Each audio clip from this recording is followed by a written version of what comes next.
Today's daf we're going to be learning is Avodah Zarah daf lamed zayin. We're going to start with the continuation of where we ended. We were defining the end of Rabbi Achai's statement, where he said, "Gazru al davar acher mishum davar acher." What is the davar acher mishum davar acher? So they explained that Rav Nachman bar Yitzchak said, "Gazru tinok ovei kochavim sheyitma beziva vehobi tamei ziva," even if he doesn't have any discharge. And that was to create. There was a concern for homosexual relations between the Gentiles and the Jews, and that would create this separation. So now the Gemara had said, okay, we quoted all these rabbis, Tamar, Rabbi Zarah, Tzar Gadol Yalitz, Rabbi Asi, Rabbi Yochanan, this one, that one, that one, that one. And then they said, Me'ematai, Mitamei B'zivan, he said to him, Ben Yomo, right, 1 day old. And then when he got to Rabbi Chia, he said, Ben Tesha Shanim V'yom Echad. Okay, it was 9 and a day. And then he said, "Ukshabati v'ertzeti divarai lefnei Rebbe, amar li hanach divarai ve'echoz divrei Rabbi Chia, ta'amar tinok ovei kochavim, ematay metamei b'ziva ben teshanim v'yom echad." Okay, so Rebbe said, forget what I said, go with Rabbi Chia, who said it's 9 and a day. Ho'il v'ro'il lebi'at metamei nami b'ziva. And he made this connection, since the whole issue was the issue of homosexual relations, it's only from when they're ro'il lebi'at, where they could potentially have intercourse, where their intercourse would be considered intercourse. So Amar Ravina now derives from here, top of our daf. Hilka chati noket ovedet kochavim bat gimel shani v'yom echad ho'ilu huyal biyam mitamanami beziva. So now they say, okay, well, what about the girls? So say it must be the girls from the age of 3 and a day, because that is the day the girls potentially could be considered, if someone was to have intercourse with them, that would be considered intercourse. Now, this always strikes us as a little bit difficult. What do you mean? Girls at that age are not exactly engaging in intercourse. So, in fact, this is an interesting sugya, because it is going to create some sort of distinction here. So the Gemara says, Pshita. Ravina said it is quite obvious. The age for boys is 9 and a day. The age for girls is 3 and a day. That's what comes across the board. Whenever we discuss, is someone ra'oi l'bi'ah, can they potentially have intercourse or not? So the Gemara says, well, let's think about the situation here. What's the concern? The concern is that when you start engaging in connections with these people, it could lead to sexual relations. So the idea is, if you start hanging out, being together with girls at that age, it could lead to sexual relations. So the Gemara says, that's crazy, right? Ma'u detema, ha yada le'rugule, v'hai lo yada le'rugule. Right? An older girl could maybe try to seduce or, get involved in having sexual relations with these boys, but this 3-year-old in a day is definitely not doing that, right? No matter what. And this is clear. It's not that the rabbis thought this is what was going on. No, what they were trying to say when they gave this age, okay, I'm kind of stopping mid-sentence in terms of the Gemara, but they're differentiating, and they're saying a 3-year-old girl, and you might have thought, because a 3-year-old girl is not exactly seducing anybody, then maybe because of that, they wouldn't determine that this is the age. And therefore, kamash malan, that's why it's teaching you, no, that is the age. And that's because of what we call lo plug. When we make a determination that 3 is the age, and now let's discuss, so why is 3 the age? 3 is the age because that's when the rabbis understood that if a man were to engage in sexual relations with a girl at that age, which should never happen, okay, but if, God forbid, they would, that would already be, there was enough development on the part of the child that, I think there was this idea that also that would tear their virginity, their hymen, whereas if it's under 3, it would actually kind of, if it was torn, then it would kind of come back.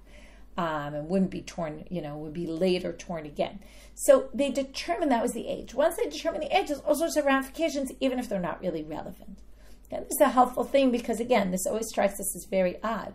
But it seems to be like a more physiological determination, but not really determined based on, what a girl is at that age. Mistamech v'aza Rabbi Yehuda Nesiya akatve de Rabbi Simlai, Shem'eh. So Rabbi Simlai was the Shem'eh, the Shamash, of Rabbi Yehuda Nesiya. A lot of times, by the way, ayin and shin also switch in Aramaic. Ayin is instead of shin, shame is shamash. So Rabbi Yehuda Nesiya, who is the grandson of Rabbi Yehuda Nasi, was resting on the shoulders of Rabbi Simlai. It basically means, right, he was helping him walk. He was older. Amar Rabbi Simlai. So they engage in conversation. Lo ayita emesh bebeit midrash kashi tarnu et hashemen. Weren't you yesterday in the Beit Midrash? When, right? Amar le Simlai lo ayita emesh bebeit midrash tarnu et hashemen. So Rabbi Yehuda Nesiya says, were you not in the Beit Midrash yesterday when we permitted the shemen, the oil of the Gentiles? Right? This is back to the cases in the Mishnah. Amar lo b'yameinu tatir afet hapat. So Rabbi Simlai says to him, why don't you also permit the pot, their bread? Okay, now, it's an interesting footnote in the Koran, which basically says, right, if you go back earlier, you see that people weren't really keeping this pot gzera. So this is like a good example of if people aren't keeping it, maybe you should just matir it and just allow it anyway. So Amar lo im kain karulam beitin sharia. And here's a fascinating one. Rabbi Yehuda Nasiya says, listen, I don't really want to be caught as being called I don't want our court to be called a matir beitin. Like we're the ones who matir. We permit everything. We don't want to be pegged as that because people won't have respect for our decisions anymore. So while I agree with you, it sounds like he's saying, I can't do it because of the effects that it will have.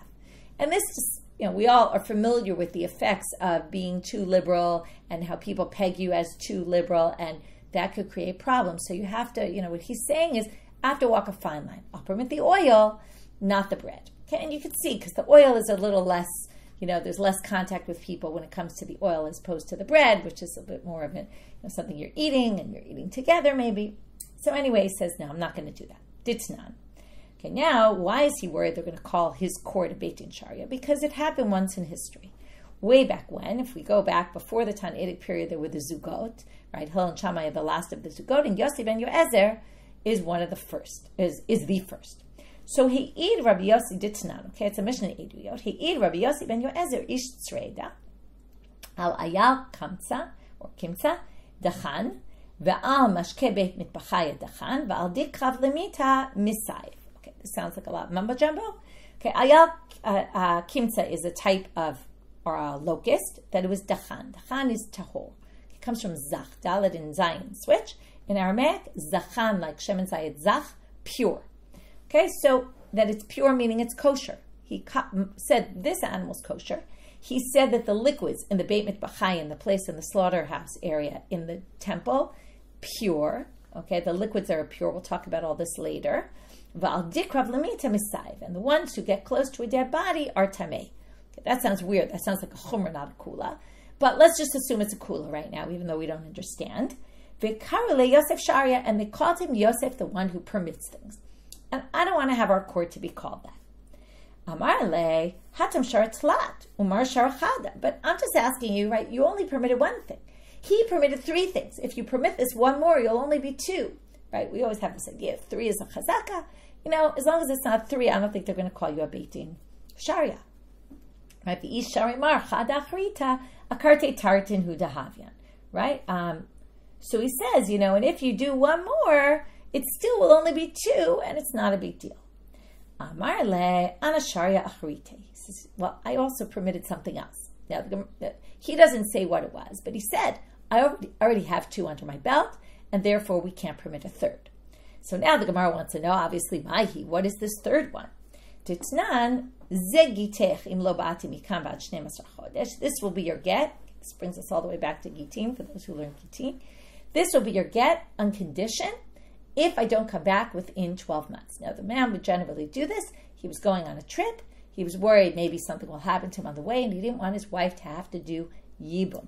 Okay? So, or theoretically, he also didn't want her to end up in a guna. Like, what if they never find him? What if he's dead and there's no witnesses and nobody tells her? Right? In those days especially. So he says, this will be your get if I don't come back in 12 months. Right? Now, the issue with yibum is if they have no kids, then let's say he dies. Right? So if he dies, she'll be able to get married again, but only after she does yibum or chalitza. So sometimes it's also to have to prevent her from avoiding that, and we're going to see in this situation that's really what we're going to get to, because in the end, he dies.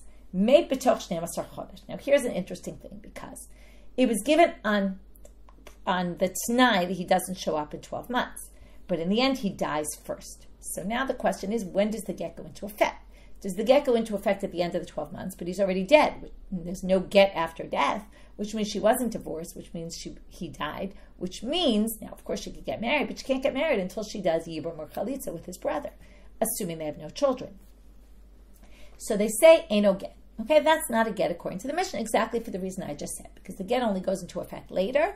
Okay, the Mishnah talks about it. What if I said me'achshav? This is your get from now, if I don't come back after 12 months. And if he dies in the middle, since he said from now, the get goes into effect now, the earlier date, and therefore she actually can get married without doing Yibum or Chalitza if he dies within the 12 months. So this case, he didn't say me'achshav from now, and therefore it only kicks in later. However, Tane Allah, there's a bright on that says, V'rabotenu hitiru halina say, the rabbis permitted her to get married without Yibum and Chalitza. In other words, they disagree with this halacha in the Mishnah. V'amrina, my rabotenu, who are the rabbis, they say, and this is all to help us figure out what else did Rabbi Yehuda Nasi matir. Amar Rav Yehuda, Amar Shmuel, Beit Dino Dosharu Mishcha. It's the ones who permitted the oil, they also permitted this one, which would be our case. That's Rabbi Yehuda Nasi. And what's the reason? How could they permit it? The person didn't say me'achshav. So, Savre la Rabbi Yossi, Ta'amar Zmano Shel Shtar Mochiach Alav. Because he holds like these rabbis, Rabbi Yehuda Nasi and his court, Rabbi Yehuda Nasi is the grandson of Rabbi Yehuda Nasi, he held like the position of Rabbi Yossi, who said that the date of the shtar proves it. Meaning, even though you didn't say me'achshav, since you put the date that you wrote it, which was a year in advance of when the condition was going to be up, it's an indicator that you meant for the get to go into effect now in the event that you don't show up in 12 months. It's as if you said me'achshav. V'amar Rabbi Abba, bereid Rabbi Chia bar Abba. Okay, now this was all to explain what was that case that Rabbi Yehuda Nasi permitted. However, Rabbi Abba has a different version, and that's all based on Rabbi Yehuda in the name of Shmuel, who says these were the rabbis who permitted it, right? And it was this Beit Din. But Rabbi Abba, bereid Rabbi Chia bar Abba, said that Rabbi Yehuda HaNasi, which really seems to me, and according to the commentaries, Nasiya, not Rabbi Yehuda Nasi. Okay, and as again, they were both Nasi'im, but they changed the name of the grandson so that people wouldn't confuse who's who. So, but here it seems like they called him by the original name of the Nasi, but really it's Rabbi Yehuda Nasiya. Hore taught this, v'lo hodulo, but the court didn't agree with him. Kol sha'ato, okay, they didn't agree with him for the rest of his life. Or amrula kol siato. Some people say his whole court didn't agree with him, not necessarily all his life, but his court. Okay, which sounds like it's not the court that permitted this. It's not his court. His court actually didn't agree with him at all. And then, according to this opinion, this wouldn't be the case. You'd have to find another case. And in fact, there's room to say there's some other case that he matired. Anyway, putting that issue aside, the Gemara doesn't get involved in that. But he wouldn't put this as the third case, or the second case, really, so as to avoid the third case of the bread. Amar le Rabbi Elazar lahu Saba. Now, there was a Rabbi Elazar asked this elderly person who was living at the time that Rabbi Yehuda Nasi did this, and he said, Kishritua, must have been he was in the court. He's like, listen, when they matir this, or he was at least in the court in the room, or maybe he was one of the court people, not clear, but he says to this elderly man, Kishrituhu la'alter shiritua de lo ate. Well, now we have a really good question. The man said this will be a get in the event that I don't come back in 12 months. And then, let's say in month 6, he dies. So now, when does the get go into effect? According to Rabbi Yehuda Nasi, it goes into effect because it's as if the get goes into effect from the original day. But when do we determine that the get went into effect from before the death? Do we determine it at the moment of death, 6 months into it? Or do we have to wait until the 12 months are up? Because we need to wait and see that the person didn't come after 12 months. Now, of course, they're not going to come, they're dead. On the other hand, maybe the 12 months have to pass before we can actually permit it. So that's his question. Let's read it again. Ki shiritua, because I didn't read the whole question inside. When they permitted her, la alter shiritua, from the moment he died, they said, okay, well, now your get's in effect from 6 months ago. De lo ate, because it's clear he's not coming. O dilma, or perhaps maybe you have to wait the 12 months to have the condition be fulfilled that he doesn't actually show up at the end of the 12-month period. Now the Gemara, the Ha'usaba asks him, Ditnan, right? Why don't you ask this question on the Mishnah? Which case of the Mishnah? Not the one we saw, but the one I mentioned. Ditnan, this will be your get from now if I don't come from now until 12 months from now. Now here he said me'achshav, from now, in the event that I don't come back in 12 months. Have a get. Right? So it's going to be a get because the condition was fulfilled. He didn't come back, and the get went into effect from the moment of the writing of the get. The man was still alive, so there is a get. Right? If it only goes into effect at 12 months, then there's no get. But the question is, Tibayalach, you should have asked the question there. La'alter havigita, right? Why ask the question on this takana if you could ask it on the original halacha in the Mishnah of the case where it actually does work? Remember, Rabbi Yehuda Nasiya disagreed with the other case where it didn't work because you didn't say me'achshav. But in this case, you should have asked the same question there. Better to ask it on the Mishnah than on this takana, right? And you should have asked la'alter havegita. So when he says me'achshav and he dies, let's say 6 months into the year, do we say the get is immediate to haloata because it's clear he's not going to come? Or do you have to wait until the 12 months passes so that the condition could be completely fulfilled? The 12 months have passed, the husband doesn't show up. And then again, either which way, it'll be retroactive to the original date. But the question is, does the woman have to wait those 6 months or not to, if she wants to remarry? Inachinami. So the guy, he says, well, I could have asked it. You're right. I totally could have asked it on that. But elamishum dahavia bahi minyana. But I asked you about what happened because you were in the court. Here you see he was actually part of the minyan. You were part of the rabbis in the court who determined this. So I thought you would know. Okay? But you're right. I could have asked it on the court. Now comes Abai, and he says, we have this machloka between Rabbi Yehuda Nasiya and his takana versus the Mishnah. The question is, in what case, what wording of a shtar would they agree, and in what wording of a shtar would they disagree? So hakol modim, we're going to bring 3 cases and say in case number 1 and case number 2, they all agree. Either that for sure it works or for sure it doesn't work. And in this middle case, we're going to have a debate. Hakol modim, if you say, this will be your get, when the sun rises. Okay, when it comes out of its place. So when the sun rises, if you say, this will be your get when the sun rises, okay, and then he dies before the sun rises. So for sure, everyone agrees here. We were saying, this will be your get when the sun rises. Clearly, it's not your get until the sun rises. If the husband dies first, it's not a get. He was obviously saying when it comes out. And if he dies at night, then get lachamitu. That's a classic case of the get only kicks in after death, and there's no such thing as a get kicking in after death. If you say, al minat shetetzei chamar min artika, I will give you, this will be your get, I'm giving it to you now, but this will be your get on the condition that the sun rises in the morning. So, in that case, me'achshav kamarle, it's as if he says, from now, right, just assuming that later on some event happens, like the sun rising.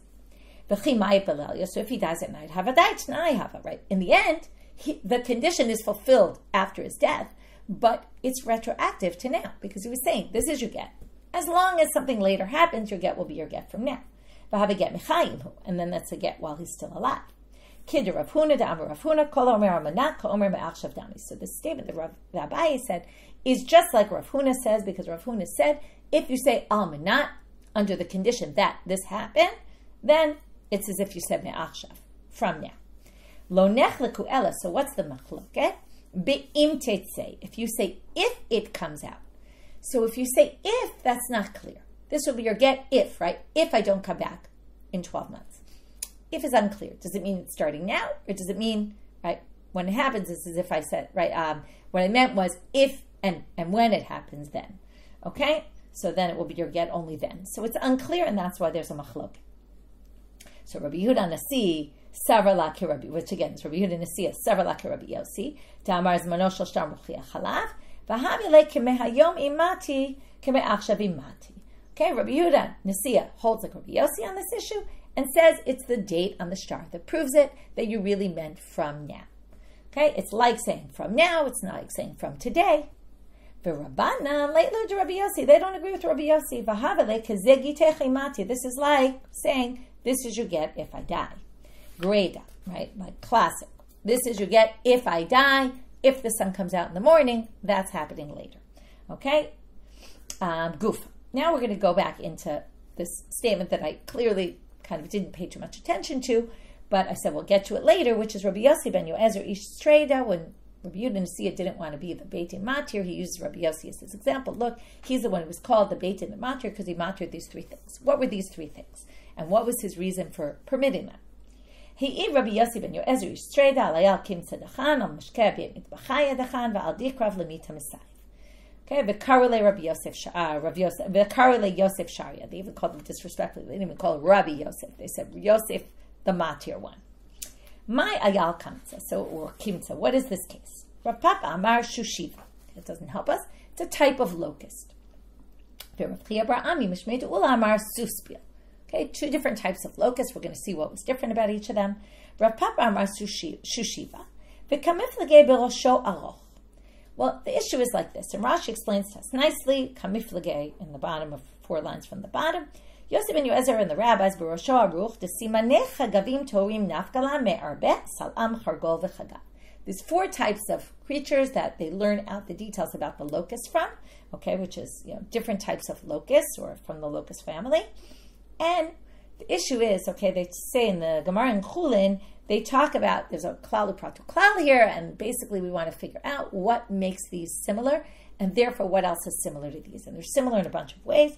They mentioned at the very last line in Rashi here, 4 legs, 4 wings, they have karsulim, okay, I guess that's like ankles or something, and their wings cover the majority of their body. Okay, the wings are long wings that span the length of most of the length of their body.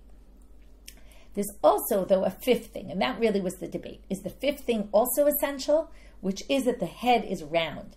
And this creature, Shushiva, the head is long. And that's the machloket. Mar savar rosho aruch hasul.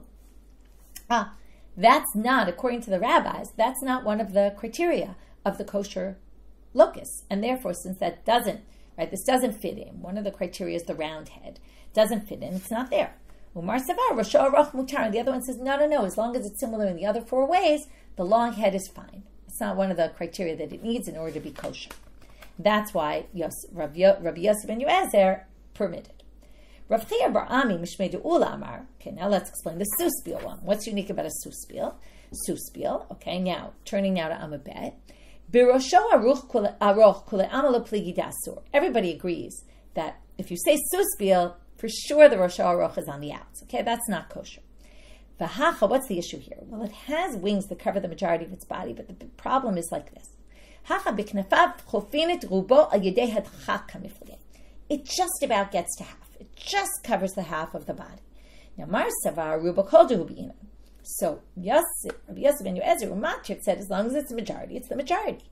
Mar Savar, but the rabbis who were strict said, no, Ruba de Min Karbina. You need needs to noticeably cover the whole thing. It needs to be something people can tell. Because it's right in the middle there, people can't really tell. So while it actually, it's very fascinating to think about this, while it actually covers the majority and has the actual criteria, they weren't going to permit it because it didn't look like it necessarily had the criteria, and people wouldn't necessarily notice it, and that might cause them to think that other locusts with wings that are maybe looking similar but just under the half point would be permitted. And that would be a problem, so they wouldn't allow it. That's number 1. So again, he matir this type of locust, either that had a long head or that had these wings that were long but not really just past the border of long enough, but not noticeable difference, or not noticeably long enough. So my dachan, what does it mean pure? Or right, so what about these liquids? Rav Amar dachan mamash, completely pure, meaning it doesn't contract impurity at all. Ushmuel Amar dachami l'tamei acherim, aval tumat atzman yesh behem.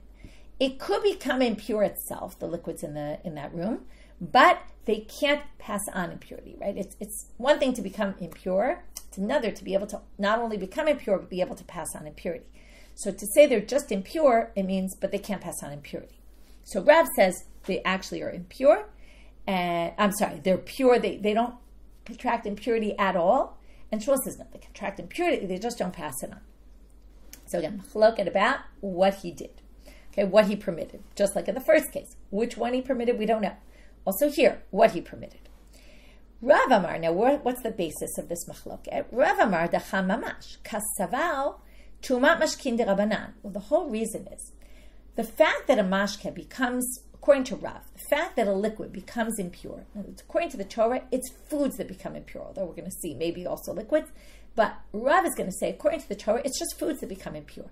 The fact that liquids can become impure is rabbinic in nature, completely. When the rabbis said we're going to make a gzera and also make liquids impure, they said it on regular liquids, but they didn't want a lot of impurity in the temple. So they said, well, we're not going to have our gzera de Rabbanan apply in the temple. It's also like Hilchot Shabbat, for example. All the rabbinic decrees don't apply in the temple when it comes to Shabbat.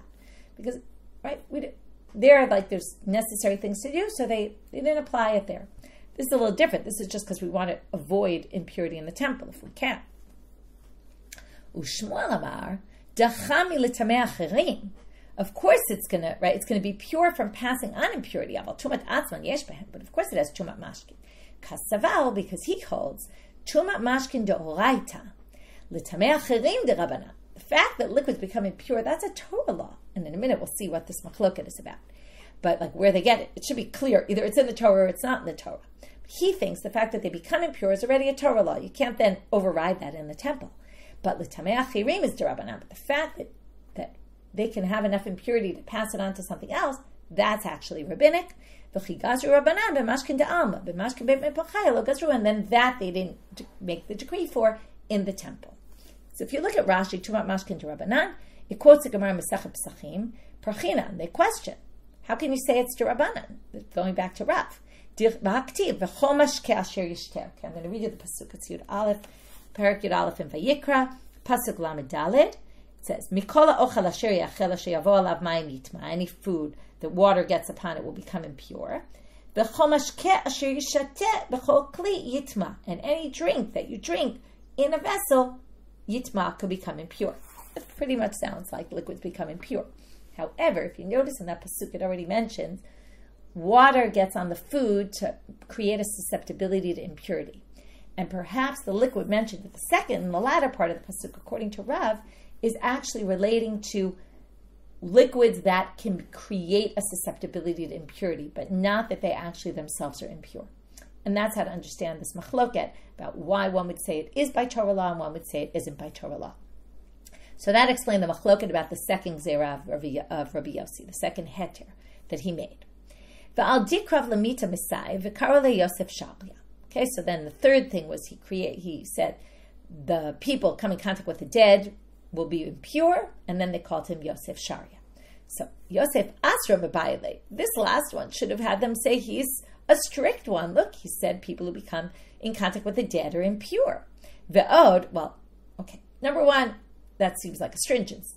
It's strict. But on the other hand, forget about that. Ve'od do'oraitahi. What do you mean? That's a Torah law. That's not a rabbinic ordinance of saying, oh, if you touch their body, you're impure. That says so in the Torah. Anyone who touches in the field a dead body, right, then what does it say? You're going to become impure. You're tamei for 7 days. Okay, so let's try to figure this out.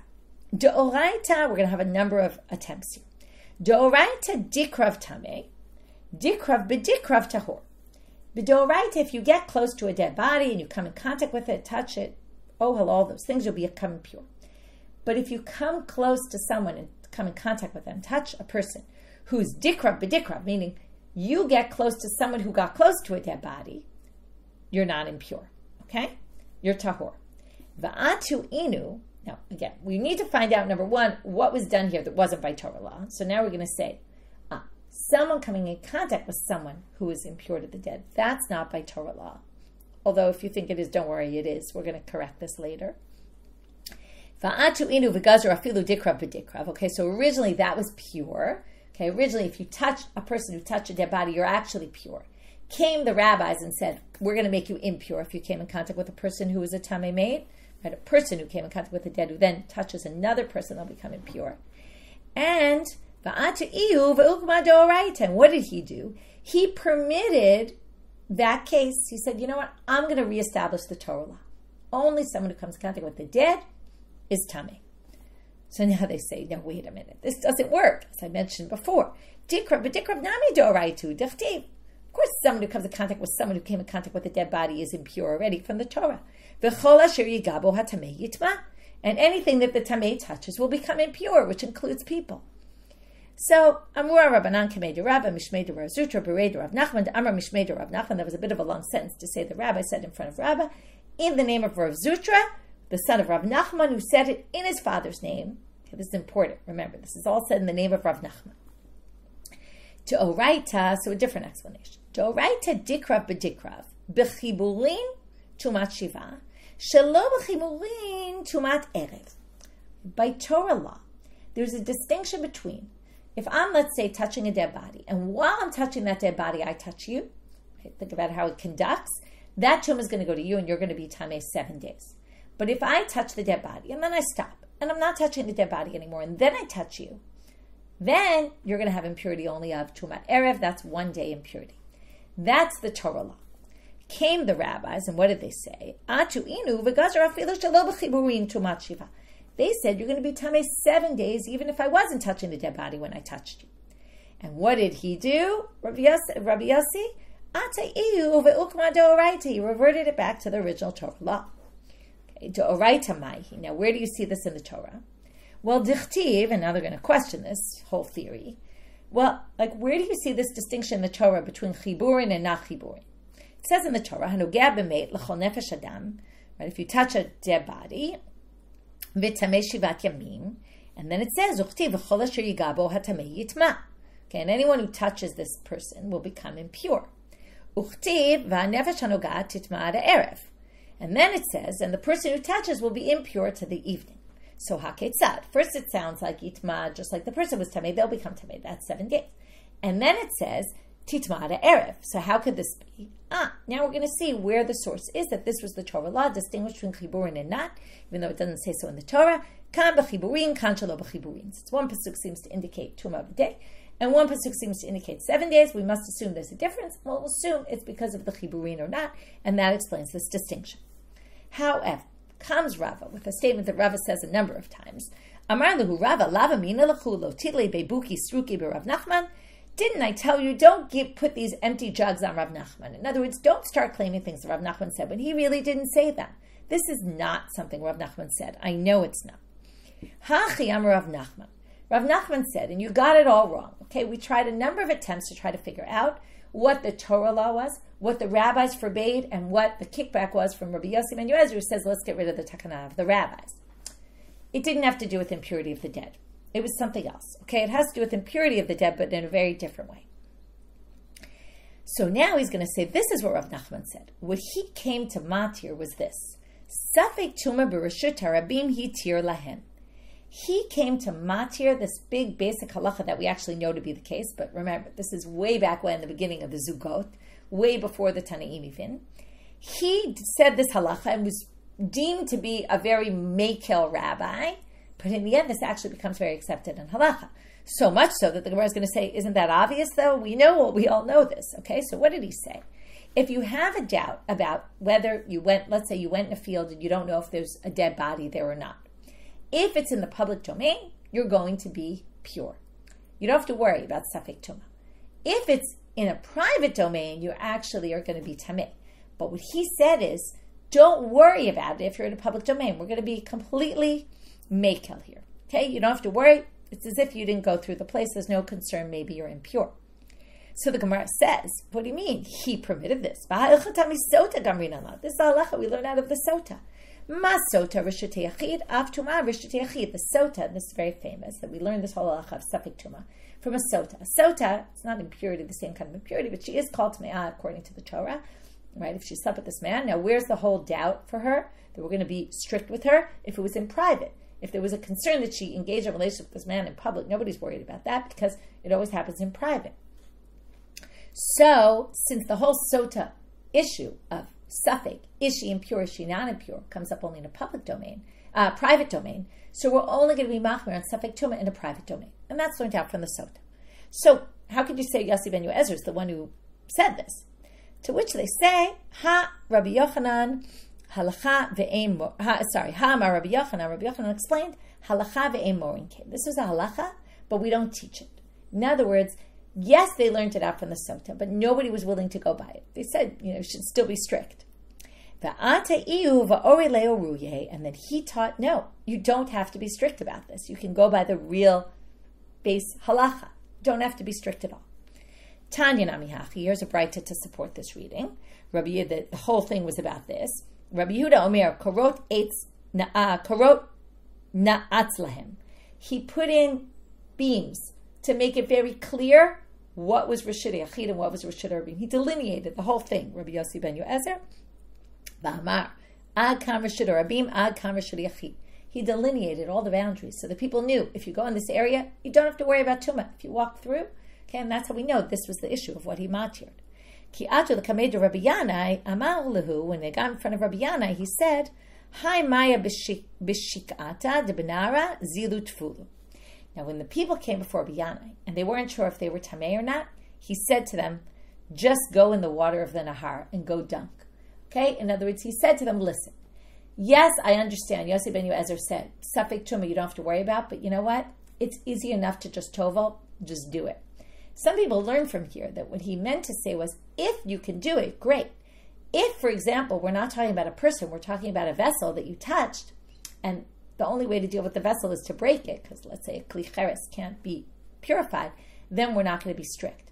But we are going to be strict when you could just go in the mikveh anyway. This is a fascinating discussion about heter, about kulas, and can you rely on kulas? Are you better off doing chumras? And we see two different positions here, and it's a very interesting sugya, because right, you see this concern of the rabbis to be called the matir ones, the more liberal, the ones who allow things, okay? On the other hand, you see they wanted to allow things, especially if the people weren't keeping them, or especially if it was causing unnecessary, difficulties, and that's the Beis Halacha. Why be strict? And then you have the other approach of, certainly what we end with about, well, it's not a big deal to just go in the mikveh anyway, so just do it. Anyway, there's a lot of interesting things about this sugya. Now we're going to end with the beginning of the sugya of bishul akum. Vashlakot, cooked items of Gentiles, were forbidden. Minahan emilik, where do we get it from? Amar Rabbi Chia bar Abba, Amar Rabbi Yochanan, Amar Kcha, comes from this pasuk. Ocha b'kesef tishbereini v'achalti, umayim b'kesef titenli v'shatiti. This is when they want to go through in the Torah, through the property of Sichon Melech HaEmori, right, or the Amorite king, and they say, right, we want, we'll pay for money, we'll give you money for food, okay, and we want to, give us food and water. So now they say, Ma mayim, we're going to learn what can we eat. So here you see they ate from Gentiles. Well, what can we eat? Ma mayim shalonish tenu, af ochel shalonish tenu. They're going to say the food was like the water. It can only be food that doesn't change. Water, you can cook it up, right? Nothing will happen to it, or you can do anything you want with it. It's still water. Okay? Elameatas, and then they say, okay, well, according to that, then chitim basan klayot hachanami dasira. Now they assume it's not. If I take grains and I toast them, but that's going to be forbidden because I change them, right? So now they say, if you think, yeah, it's a problem because I changed them, it says they're actually forbidden. So they have to modify this drasha.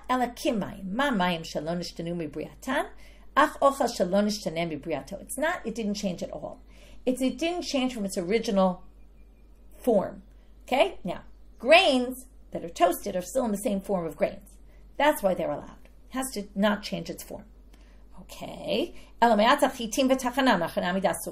wouldn't be allowed to buy flour in the store if it wasn't made by a Jew, right? You take the grains, you crush them up, they've changed their form. What? Those aren't allowed?